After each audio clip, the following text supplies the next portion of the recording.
Hi, ladies, and welcome to Word of the Week. We are week number 21. And so with 21, I had with me a very special friend of mine that we used to work together a long time ago, and I'm so happy to have her. It's Becky Blackburn. Hi, Becky. How are you tonight? I'm just fine, Rochelle. How are you? Good. I'm so happy to have you with me. I'm glad to be here. So I asked Becky to do this several weeks ago, and she really thought about a word that she wanted to talk about. And as you know, as we're journeying through the year, we pick a word, we define it, and we tell what it means by the dictionary, and then what it means to us. And then most everyone shares a personal story or scriptures. So tonight, Becky, what is your word? My word is rest. Rest. I'm so excited to hear about this because we can all use some good rest.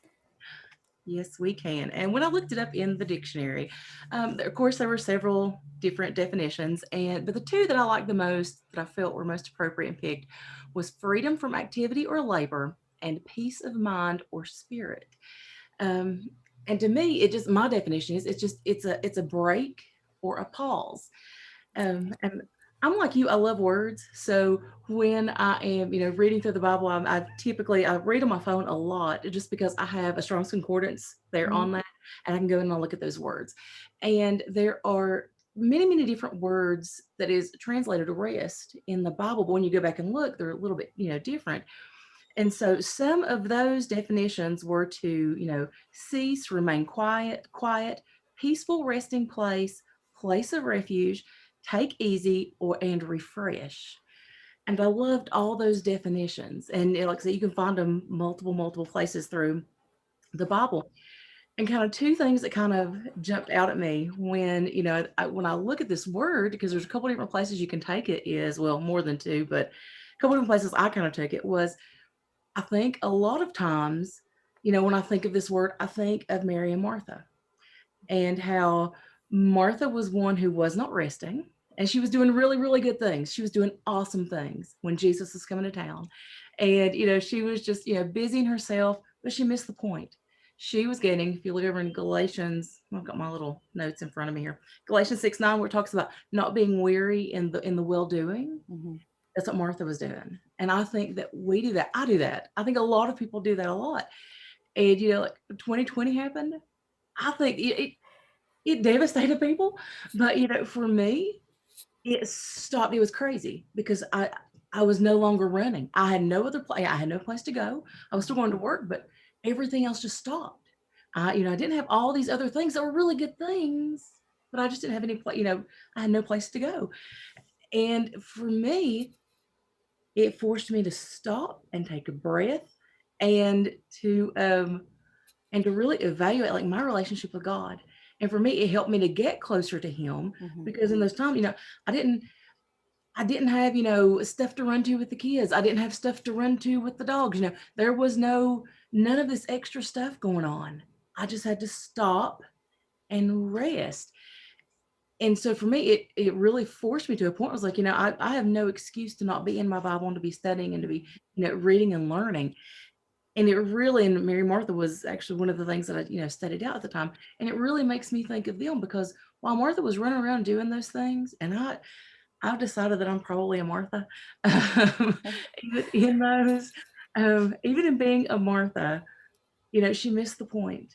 She was Mm-hmm. doing wonderful, great things, but Mary was the one sitting at the feet of Jesus.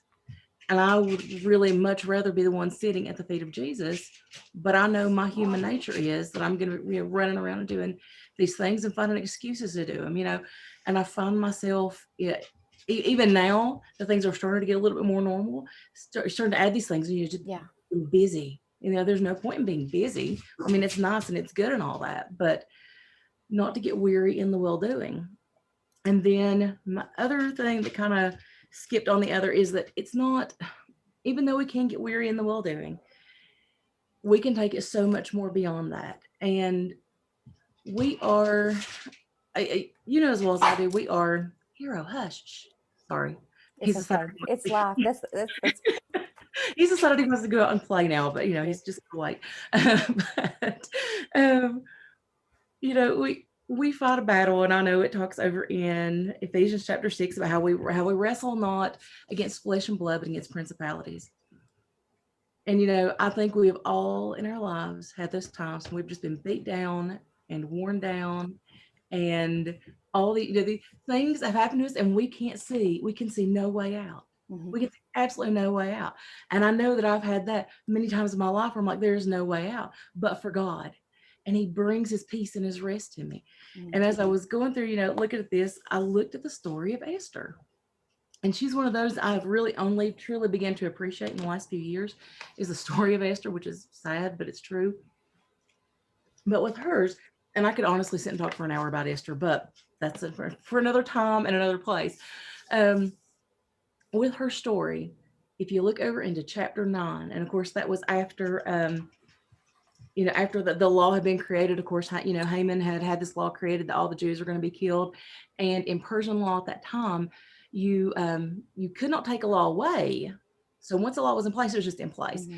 And so of course what happens is, after Haman is revealed for who he is, Esther and Mordecai were able to write another law, which basically says that the Jews were allowed to defend themselves. And so in chapter 9, it is after this great battle when the Jews have defended themselves and all this stuff, and it says that they rested, that they rested. And to think about that, they were in that situation where it would have looked like there was no escape. There would have been no way out of that. And God made a way, and of course I think everybody, when they think of Esther, thinks of, maybe you were created for such a time as this, but God made a way in a place that there should have been absolutely no way. God made a way. And I know that I have seen that in my life at times. I have seen it at times, with, personal things, with jobs, things like that. Things when I turn around and I look and I say, there is absolutely no way. God has made a way. I've seen it with, the people around me, my loved ones, health issues, things like that. There has been no way, but God made a way, and He brought rest to us. And the verse that just to me is like the key verse above all, of course, is Matthew 11:28, which is, come unto me, all ye that labor and are heavy laden, and I will give you rest. And actually it goes on. Let me find it over here. I did a screenshot of this. And it goes on to say, take my yoke upon you and learn of me, for I am meek and lowly in heart, and ye shall find rest unto your souls. For my yoke is easy and my burden is light. And we get so caught up in wanting to hold the things onto us that we forget to give it to God. And I think that's the worst. And I'm a control freak. And so I I like think to most of us are. I think so too. And I love to hold on to that stuff for whatever reason. And I know that I need to give it to God. I know that He can give me rest if I give it to Him, but I still yet hold on to it for some reason. And He's right there in Matthew telling us, to give it to Him, and He wants to give us rest. And I mean, we know, in First Peter was 5:7, where He talks about, casting our cares upon Him because He cares for us. We know that He cares for us. And I love over in Isaiah, I'll read this one too. You're getting all my favorites, just so you know. It's one of those. This one is probably this one's probably my very favorite. I heard a sermon on this years ago, and it was just one of those, like, my feet didn't touch the ground, I don't think, for probably a week after I heard this sermon. And the big key verse for me was Isaiah 40:31, where it talks about, but they that wait upon the Lord shall renew their strength. They shall mount up with wings as eagles. They shall run and not be weary. They shall walk and not faint. And when we think about the things that what rest is, what rest truly is, that's what He's talking about in Isaiah.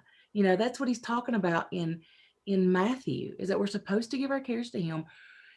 He wants to give us rest. He knows that we're tired. He knows that we're weary. And yeah, we're supposed to stay in the battle. The Bible tells us all different places to stay in the battle. Just like the Jews stayed in the battle in the book of Esther, we're supposed to stay in the battle, but He's going to give us rest. And it's a matter of us giving things to Him and allowing Him to give us that rest, because we have that tendency, I think, to not want to do that and to hold on to things. And I know that I've probably talked really, really fast, because those are my those are my verses on that. But that's kind of like the big thing for me, is just really giving it to God, and yeah, there have been times, I mean, I was in a situation where I excuse me, I'm really dry. You know, where I was in a situation where I was very unhappy in where I was. And I prayed to God, and I still remember. It's been almost 15 years, and I still remember the day. I was just very, very unhappy. Um, in a work situation, it just was not where I was supposed to be. I think that it was at that time, but it was time. God was moving me, and I still remember. I remember being in a revival, and my dad was preaching that revival, and I remember him talking something about just giving everything to God. I just remember that, just giving it to Him. And I've always struggled with that, always struggled with that. And I remember just sitting there boohooing like a baby and saying, God, if this is what you want for me, if this is where I'm supposed to be, then help me with this. Make this something that I love. Help me to be, help me to do well at this. But if it's not, then make a way for my escape. Provide me with something else. And within a week, in less than a week, from me giving it to God and basically asking Him for rest, He provided me with a job that I had no clue it was even out there anywhere. And it was what I had always wanted to do. And He provided that to me, and truly believe that He put me and I can now see where He used the other things as stepping stones to get me there. Like He knew that I needed those other things. Mm-hmm. I'm always so amazed by His timing. But He provided me that rest. And I don't deserve that rest, just like I don't deserve His grace. But He loves me, and so He wants to give us His rest. Don't you think sometimes too that and I can kind of giggle when I say this, that He's sitting there waiting for us to become exhausted. I mean, Yes. when you wear, like, when raising a child, when they finally wear themselves out, okay, Yes. now I'm going to do it for you. And I think about sometimes exhaustion does open that. And some things that you've made me think about is rest is almost like a reset. And I was thinking about COVID, and you're right. While there was so much craziness going on, there was so much peace. Like, wow, it wasn't required that we had to be here, that we had to go there, that we had to do this. We were always in this hustle and bustle. And I'm like you right now. I think this great period of rest, which I did use like you did, it was phenomenal, that I'm starting to feel the pace pick back up again. And I remember telling myself, when things get back to that normal, I don't want to be back to that normal yet. Right. Exactly. Yeah. And Yeah. I don't it's want to hard. be back where we were. And I think being in control and giving things to God, and I don't think so much it's a lack of trust, but the fact that we think that He needs our help sometimes. I mean, that just, I'm sure that amazes Him that we need our help. And then something else that you said is that they could not change the law, but they were able to write a new law. And Mhm. when things seem that we can't rewrite things, we can't change things, how God can just write something new. Exactly. And the piece of there is just something about His rest that when Mhm. you're there, when you're gone through, I'm sure you can familiarize yourself with going through what your work situation. And sometimes, and I think I love what you said, it's like, God, if you can't change the place, change me. Right. Yes. And I think most of the time the change is really needed to take place inside of us. I'm Yeah. unhappy at work, I don't want to be here, this is just, instead of building that up in our mind every single day of Mhm. what we hate, we don't want to be here, and we just want to be out of this, instead of saying, okay, God, Mhm. change me to make it here to do what I need to be, because we are Yes. His testimony no matter where we are. And Exactly. you're right, His timing is amazing, how that he needs to add this to us and add this to us, or allow us to learn this before He can get us. And the timing is Mhm. difficult for us, but there is no time for God, right? Because it's, Exactly. and so you're thinking about, I'm sitting here waiting while He Yeah. is moving and reconstructing and just kind of making a Mhm. place, getting Right. that place ready Mhm. just for us. And so I love the word rest. We talked about it last year at some point on the last journaling that we did. And there is no place like rest. And a Mhm. lot of times it's our own fault that we're not resting. Yes. It is.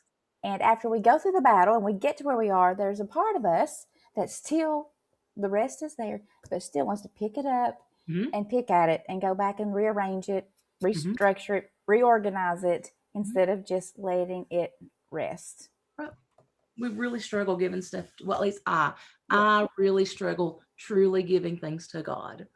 I mean, Well, I don't know why I think that he needs my help. I really don't, you well, know. me either. But I feel like that when we come in that, and it's ironic. I'm going to talk about this a little bit tomorrow night. But what's ironic about this is that we are always. You said that when there was no way, God made a way, and our human eyes Mm-hmm. can't see a way, and Right. that's because we're not at the level where He is at, looking over everything. Exactly. And so I feel like if and giving our burdens to Him. And I read something about the scripture you're talking about take on my yoke. Mm-hmm. And that word yoke means that there's to be two together, and they're pulling together and walking together, and they're making a difference together. And I can't go before Him, and He can't go. But it's just like we are Mm-hmm. right there together, and that would definitely feel a lot better. Oh, it would. We need to. It's hard to learn. It is hard to learn to do it. You know, we just need to learn to give things to God and truly give them to Him. And Yes, and when that's you what. do, let me ask you this: Mhm.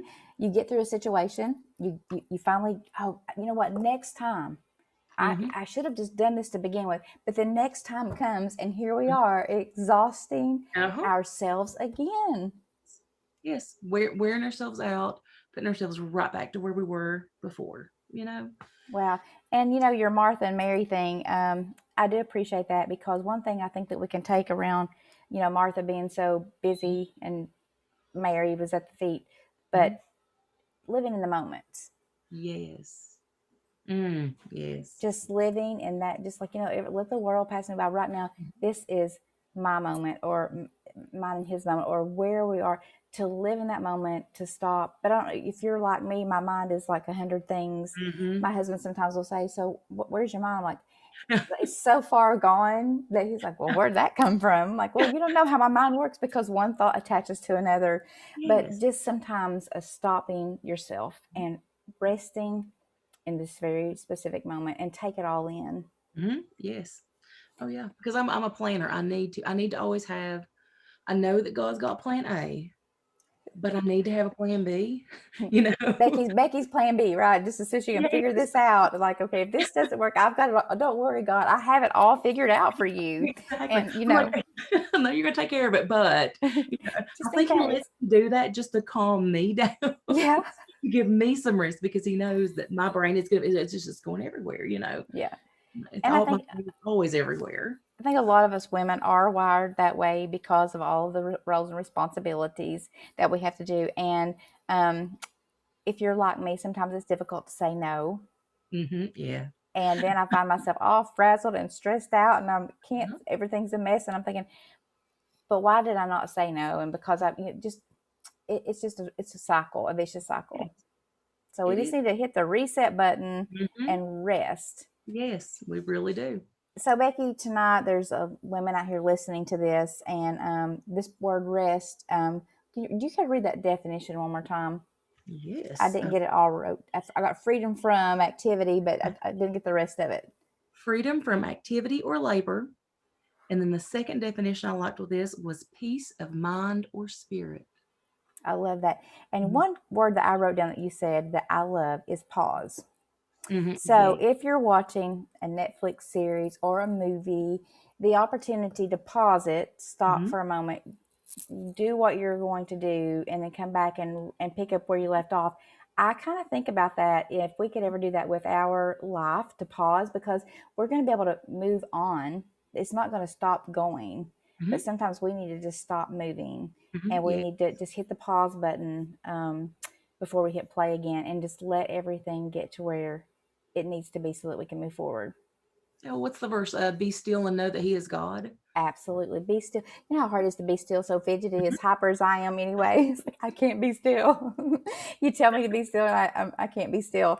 Um, so it's the women that's listening here tonight. I know that there are women in crisis mode and that's dealing with battles and everything. I don't think there is a time that we're not in a battle of some sort, or we have that moment of rest. Or I always like to think about, it's like when things like seem so peaceful. I'm like, Hmm. like, I'm like, okay, I'm going to take a deep breath. I'm getting ready to go under again. Going to be dunked. And so, but that moment, just where everything for one moment just sits still and feels like together. But all the women that's out here tonight that's listening to this, and I'm sure even the word rest to them makes them feel rest. Just Mhm. hearing that word, what it does to you, that peace and that calming. So, what kind of advice would you give to them? Like if women are going through and the need for rest, and what just how valuable that would be if they could just learn it. What kind of advice would you give? I think we as women really need to take the time. We need to take time for ourselves, but more importantly for God. We need to, and I'm the world's worst for this, but we need to cut out that time in the day, even if it's, 15 minutes, 30 minutes, whatever, where we can just spend with God, whether it be in studying, whether it be, praying or whatever. And in those moments, I think that we will find that rest when it's just that peace with us and Him, to have that reset of we're not worried about, what the kids are doing. We're not worried about what the dog's doing. We're not worried about what's going on at work. Put the phone down, turn the TV off, Mm-hmm. and just step away from it all and just enjoy that alone time with God. And I really think, just based on personal experience from the last year, that you have that moment where you do have that reset and you get that rest and you get that peace, and it kind of almost clear your mind. Yes. Recharge your batteries, right? Yes. Yes. Yes. Well, Becky, this word, even like I said, even just saying the word rest is comforting. It's just like this overflowing, and the peace and all the things that you talked about and all the examples that you have given, especially fit us women perfectly. And I can't tell you how much first of all, it's wonderful to see you virtually. But it has been a privilege to reconnect with you and for you to take time to share all about the word rest. Thank you for having me. I've enjoyed it. Thank you. Ladies, please take Becky's advice and rest. Hit the pause button, as she says, and just hit the reset button and take that moment and follow her advice, because I will tell you, carving out that dedicated time to God every day will make the utmost difference in your life. I can promise that, as she did from experience too. So we'll join us next week on next Monday night. We have another special guest who's going to talk about a word that is very familiar to all of us. And I look forward to seeing each of you then.